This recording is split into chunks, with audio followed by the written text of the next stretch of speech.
distinguished President and CEO of the WEF, Mr. Borge Brende, ladies and gentlemen, Bismillahirrahmanirrahim. Assalamualaikum warahmatullahi wabarakatuh.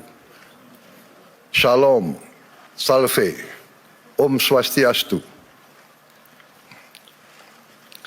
Ladies and gentlemen, we gather here in Davos at a time of great uncertainty, a time when wars continue to break out, a time when trust between nations, between institutions, between peoples is fragile. History teaches us peace and stability are our most valuable assets. Peace and stability are the ultimate prerequisites for growth and prosperity. There will be no prosperity without peace. Excellencies, distinguished delegates, the IMF recently described Indonesia as, I quote, a global bright spot with strong economic growth amid a challenging external environment. While the world had faced tightening financial conditions, trade tensions, and political uncertainty, Indonesia continues to grow. Indonesia's economy grew by more than 5% every year over the last decade. And I'm confident that this year our growth will be higher. Our inflation remains at around 2%. Our government deficit is now kept below 3% of our GDP. International institutions did not praise us because of unfounded optimism. They did so because of evidence. They recognize that Indonesia's economy is resilient.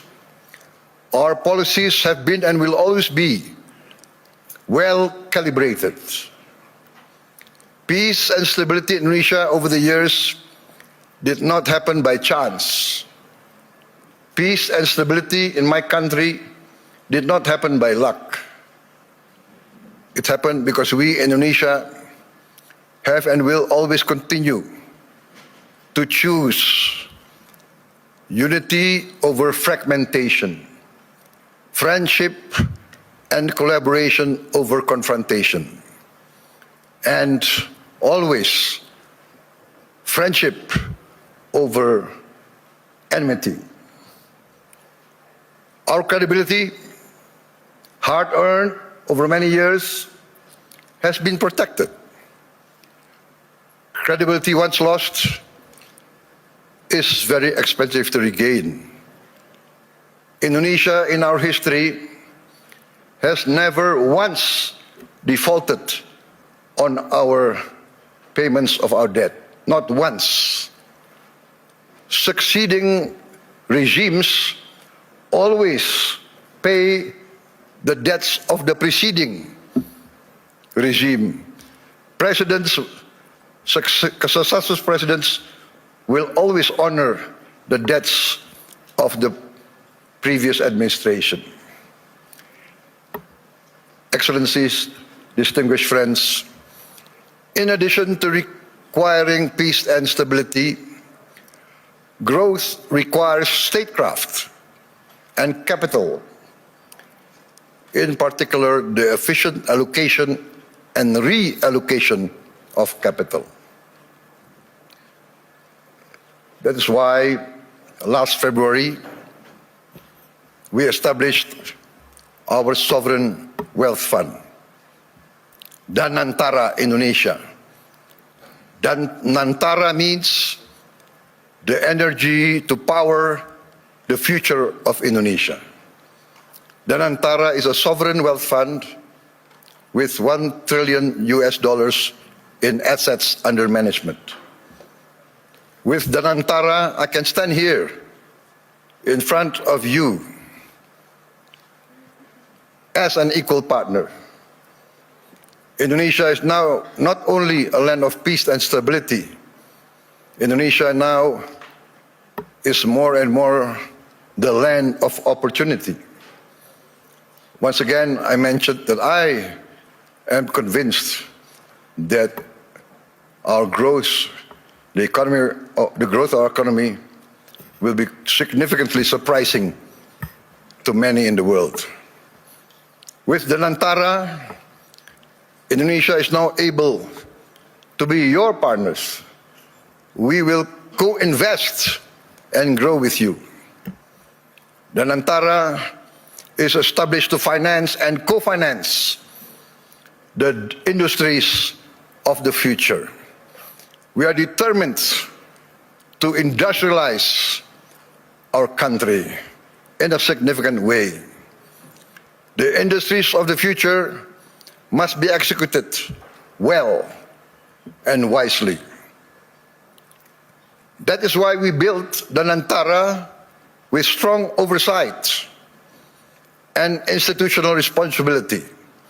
And we try to find the best executives to direct the leadership of Danantara. Danantara now manages 1,044 state-owned enterprises. We are going to bring this down to around at most 300. We will rationalize, we will get rid of inefficiency. We want the best governance and the best management under international standards. I have allowed Danantara to recruit expatriates, foreign citizens, to be able to lead these companies. We want the best brains and the best minds in the world. This is, in fact, how we run Indonesia now. From our social programs to our efforts to downstream our natural resources, to our efforts to reach self-sufficiency in food and energy. All are now accompanied by strong oversight and capable leaders. In the first 2 months of my administration, we carried out a vigorous efficiency program. We saved $18 billion by stopping inefficient and dubious programs from our budget, and redirected these funds to projects that directly improve livelihoods and impact all of society. As a result, on January 6, 2025, we started our free nutritious meals program for pregnant and lactating mothers, infants, and all Indonesian children.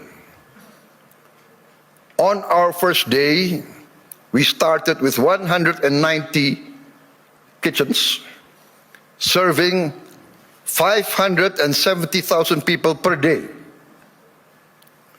570,000 meals per day. Today, in 1 year, we have achieved 21,102 kitchens serving nationwide. As of last night, we are producing 59.8 million meals for 59.8 million children, mothers, and elderly living alone. They receive these meals every day. To put this into context, in about a month's time, we will surpass McDonald's, 68 million meals a day.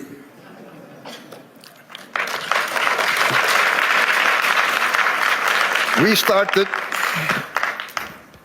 in January of last year. This year we aim to serve 82.9 million meals a day.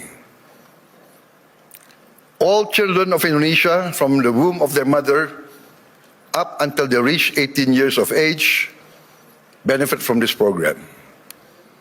For pregnant and lactating mothers, we deliver the meal daily to their home. This is also delivered to their homes for the elderly living alone. To put this in the context I mentioned, I think McDonald's started their first kitchen in 1940. To reach 68 million, it took them, 55 decades more. We will reach 82.9, I hope, by the end of December 2026. But my people say, no, sir, we will reach 82.9 before December. So hopefully we will achieve this. In addition to strengthening our children, our free meals strengthens our economy. More than 61,000 micro, small and medium enterprises and cooperatives are now a part of this supply chain. We are creating more than 600,000 jobs just at the kitchens. At its peak, we are optimistic it will reach 1.5 million direct jobs with vendors, with suppliers. There will be another more than 1 million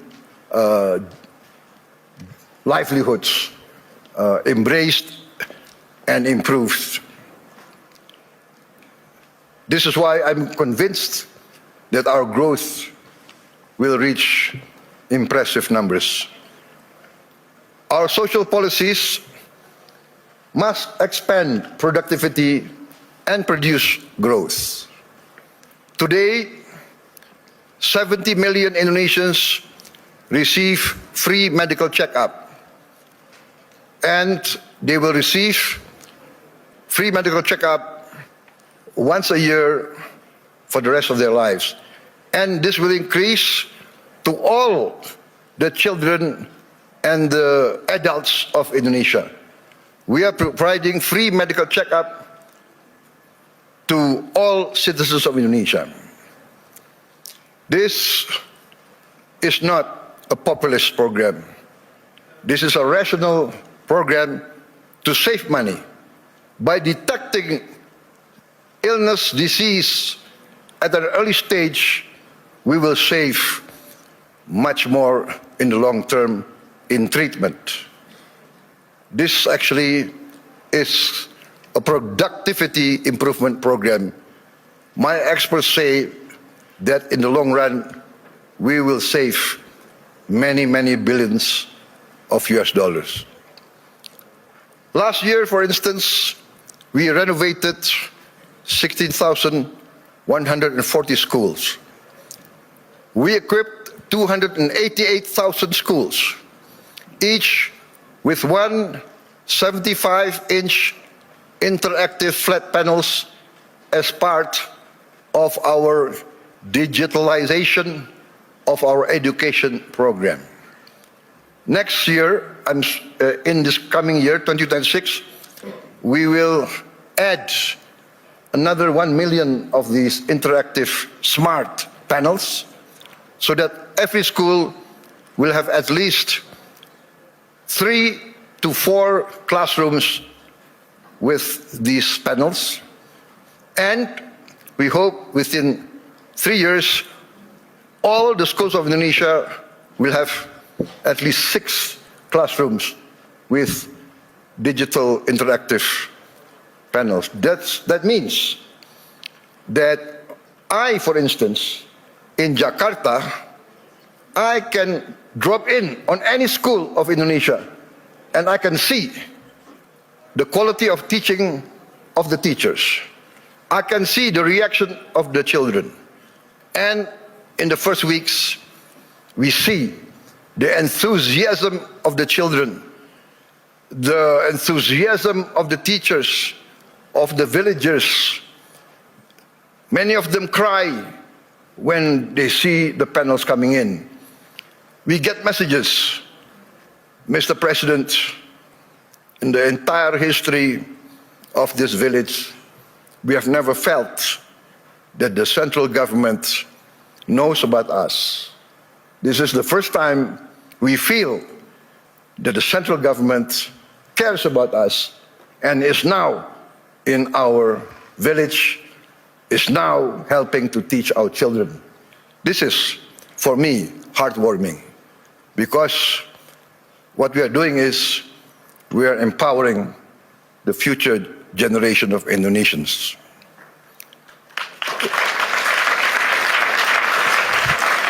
Why does this matter to global investors gathering here at the World Economic Forum? Because I am of the conviction that human capital determines long-term growth, long-term returns.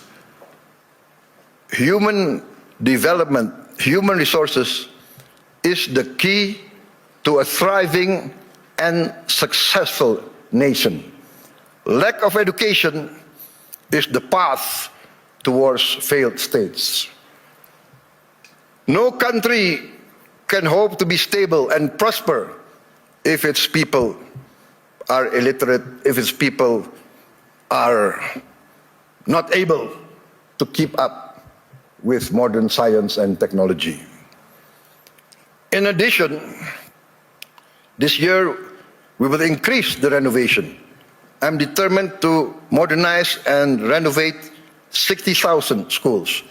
I'm also building 1,000 schools, what I call integrated, comprehensive schools with modern facilities, with modern laboratories, 1,000.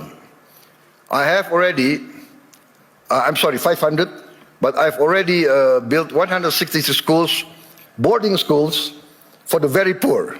So this is maybe unique, because usually the children of the upper class, the children of the wealthy, go to boarding school. But I now make boarding schools for the very poor. Their only condition for entering the school is they must come from the bottom deciles of our society. Those who are very poor, I'm taking their children. I want to cut the chain of poverty. Usually in countries like my countries